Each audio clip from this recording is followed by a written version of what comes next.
नमस्कार दोस्तों, स्वागत है आप सारे व्यूअर्स का हमारे इस यूट्यूब चैनल पे।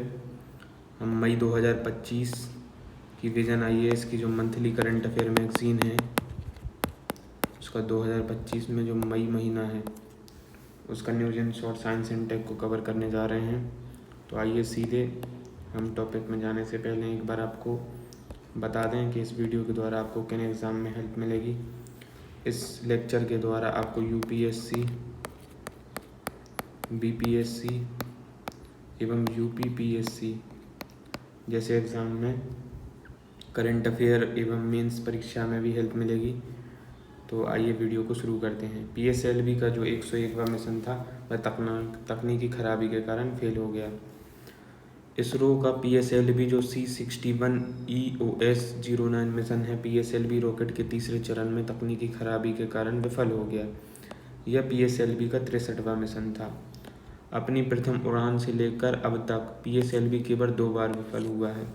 यह स्वागत योग्य बात है कि जो पीएसएलवी है उसकी जो उपयोगशीलता है वह काफ़ी उच्च है। यह अभी तक 1993 से लेकर वर्ष 2025 तक केवल 2 बार विफल हुआ है। पहली बार 1993 में एवं दूसरी बार 2017 में। मतलब इसका काफ़ी अच्छा प्रयोग कर रहा है हमारा इसरो।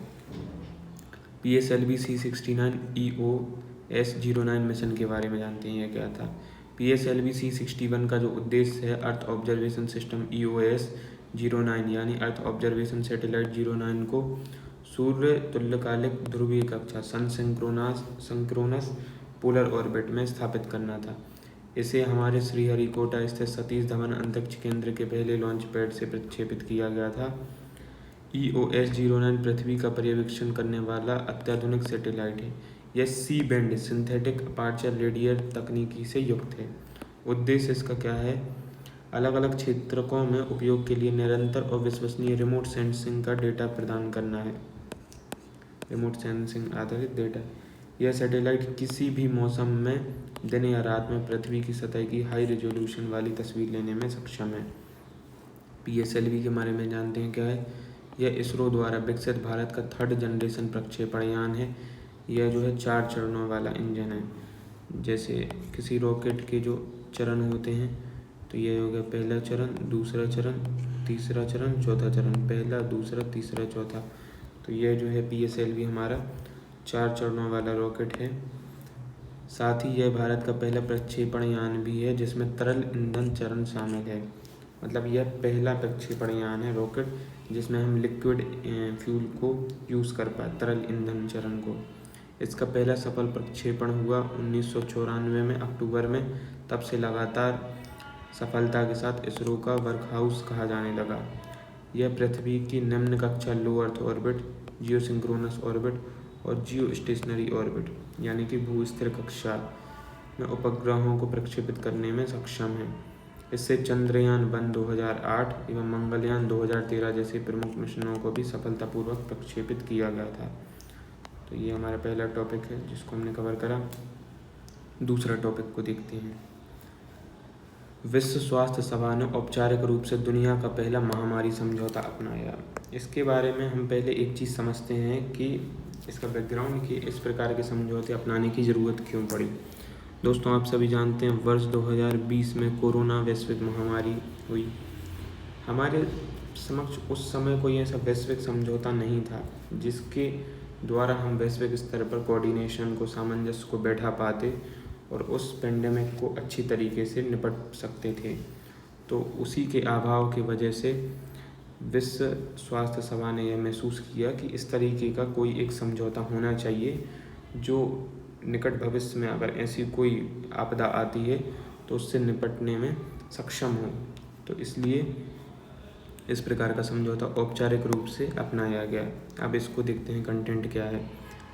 यह विश्व स्वास्थ्य संगठन WHO के संविधान के अनुच्छेद 19 के तहत किया गया दूसरा अंतर्राष्ट्रीय कानूनी समझौता है। पहली चीज़, ठीक है। पहला जो अंतर्राष्ट्रीय कानूनी समझौता था वह तंबाकू नियंत्रण पर फ्रेमवर्क कन्वेंशन 2003 है। जो पहला कन्वेंशन था हमारा वह एक क्षेत्र विशेष पर था, यानी कि तंबाकू नियंत्रण को लेके था। लेकिन जो ये दूसरा है वह वैश्विक रूप से पेंडेमिक के लिए है। अनुच्छेद 19 के अनुसार WHO वर्ल्ड हेल्थ असेंबली के पास 2/3 मत के साथ अपनी क्षमता के भीतर किसी भी मामले पर अभिसमय समझौते को अपनाने का अधिकार है। इस समझौते के मुख्य बिंदु पर एक नज़र। अंतर्राष्ट्रीय स्वास्थ्य विनिमय 2005 के अनुसार इसका उद्देश्य वैश्विक महामारी की रोकथाम और निगरानी को मजबूत करना है। IHR का उद्देश्य रोग के अंतर्राष्ट्रीय प्रसार को रोकना, उसे नियंत्रित करना और लोक स्वास्थ्य की दिशा में कार्रवाई करना है। वैश्विक आपूर्ति श्रृंखला और लॉजिस्टिक नेटवर्क अंतर्राष्ट्रीय स्तर की लोक स्वास्थ्य आपात स्थितियों के दौरान महामारी से निपटने से संबंधित स्वास्थ्य उत्पादों की सुलभता सुनिश्चित करना। संधारणीय वित्त पोषण के तहत समन्वयकारी वित्तीय तंत्र का उपयोग इसके कार्यान्वयन के लिए किया जाएगा। Pathogen access and benefit sharing प्रणाली, इस संबंध में एक अंतर सरकारी कार्य समूह के माध्यम से PABS का मसौदा तैयार करने एवं उस पर वार्ता करने के लिए प्रक्रिया शुरू की गई। इस प्रक्रिया के परिणाम पर अगले वर्ष WHA में विचार किया जाएगा।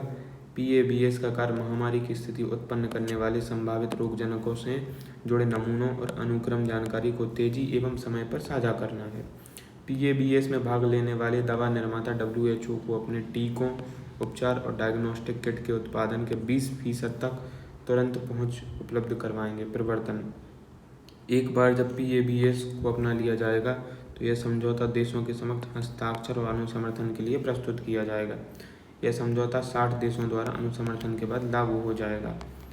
इस समझौते के कुछ महत्व हैं, जैसे कि इससे जब महामारी आएगी तो वैश्विक एकजुटता होगी। वन हेल्थ दृष्टिकोण है, यानी कि इंटीग्रेटेड एकीकृत दृष्टिकोण है। समग्र सरकार एवं समग्र समाज की इसमें भागीदारी भी होगी, जिसमें देश समुदाय भी इससे जुड़ेंगे। तो इसी से रिलेटेड था। यह जो है the state of the world's animal health report है। इसमें हमें ज़्यादा कुछ जानने की ज़रूरत नहीं है, बस हम इसको जानेंगे कि यह रिपोर्ट किसने जारी की गई, क्योंकि एग्ज़ाम में आपके यही चीज़ें आती हैं। विश्व की पहली पशु स्वास्थ्य जो स्थिति रिपोर्ट है उसको जारी किया गया है विश्व पशु स्वास्थ्य संगठन के द्वारा। यह जो है विश्व में पशुओं के स्वास्थ्य की स्थिति पर पहली वैश्विक रिपोर्ट है। इस संगठन का मुख्यालय कहाँ पे है? पेरिस में है, जिसकी स्थापना 1924 में ऑफिस इंटरनेशनल देश एपिजुटीज में हुई थी। इसे विश्व पशु स्वास्थ्य संगठन WOAH नाम 2003 में दिया गया था। यह संगठन पशु संबंधी रोगों की जानकारी पारदर्शी रूप से साझा करता है और पशु स्वास्थ्य सुधारने के लिए कार्य करता है, ताकि एक सुरक्षित, स्वस्थ और संधारणीय विश्व जो है बना रहे। बाकी इसमें रिपोर्ट में इतना कुछ खास नहीं है। आगे बढ़ते हैं, ट्रैकोमा के बारे में जानते हैं।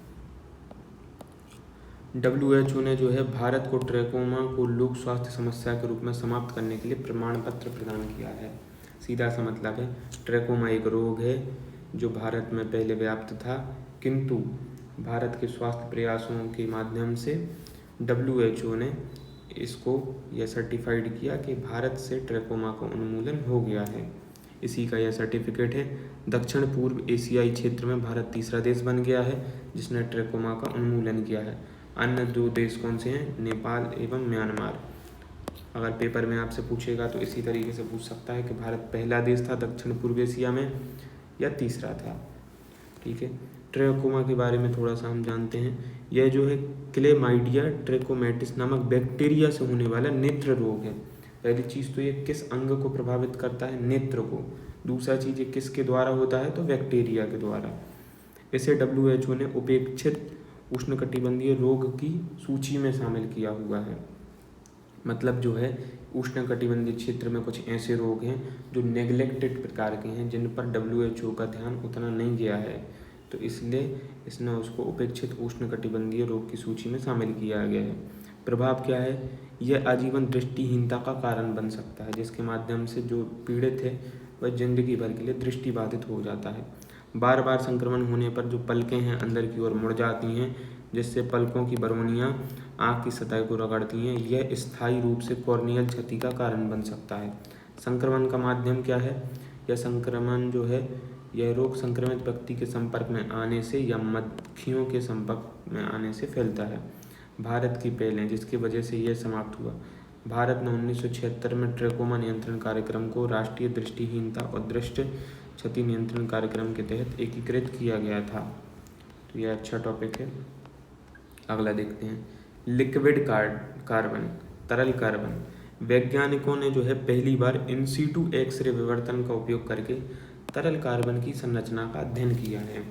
तरल कार्बन के बारे में जानते हैं। अब तक तरल अवस्था में कार्बन के बारे में बहुत कम जानकारी थी, क्योंकि इस रूप में इसका प्रयोगशाला में अध्ययन करना व्यवहारिक रूप से लगभग असंभव था। इसके कुछ रीज़न हैं क्यों। सामान्य दबाव में कार्बन द्रवित नहीं होता है, किंतु गैसीय अवस्था में परिवर्तित हो जाता है। यह 4500 डिग्री सेंटीग्रेड के तापमान पर बहुत उच्च दबाव की स्थिति में तरल अवस्था में तब्दील होता है। ऐसी स्थिति में कोई भी कंटेनर नहीं टिक सकता है।